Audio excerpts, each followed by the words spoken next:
श्री स्वामी समर्थ.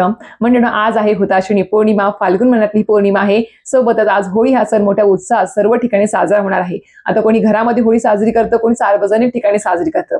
पण मंडळींनो, आपणास माहितीये का, होलिका पूजन तर आज आपण संध्याकाळी प्रदोष काळात करणार आहोतच. पण होलिका पूजन, होलिका दहन झाल्यानंतर होळीची जी काही राख असते, ते राखीत सुद्धा आपल्या आयुष्यामध्ये खूप सारे फायदे असतात बरं का.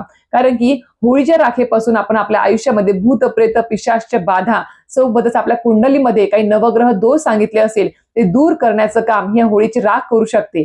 त्यामुळे आपल्याला आज होलिका दहन झाल्यानंतर, होळी शांत झाल्यावरती, म्हणजे होळीची अग्नी शांत झाल्यावर तिची जी काही राख आहे ती उद्या धुलीवंदना दिवशी सकाळी आपल्या घरात आणायची आहे. आणि ती घरात आणल्यानंतर त्याचे अत्यंत महत्वपूर्ण उपाय आणि तोडगे करायचे आहेत.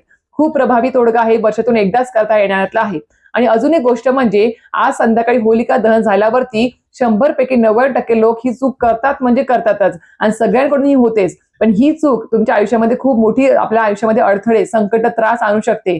आणि ही चूक तुमच्याकडून होऊ नये यासाठी नक्कीच ती चूक काय आहे हे जाणून घ्यायची इच्छा असेलच तुम्हाला, तर नक्कीच माझे YouTube चॅनल शीतल स्वामी सेवा चॅनल व्हिजिट करा. त्यावर संपूर्ण माहितीचा व्हिडिओ आलेला आहे. लिंक तुम्हाला व्हिडिओच्या खाली भेटून जाईल. धन्यवाद. श्री स्वामी समर्थ.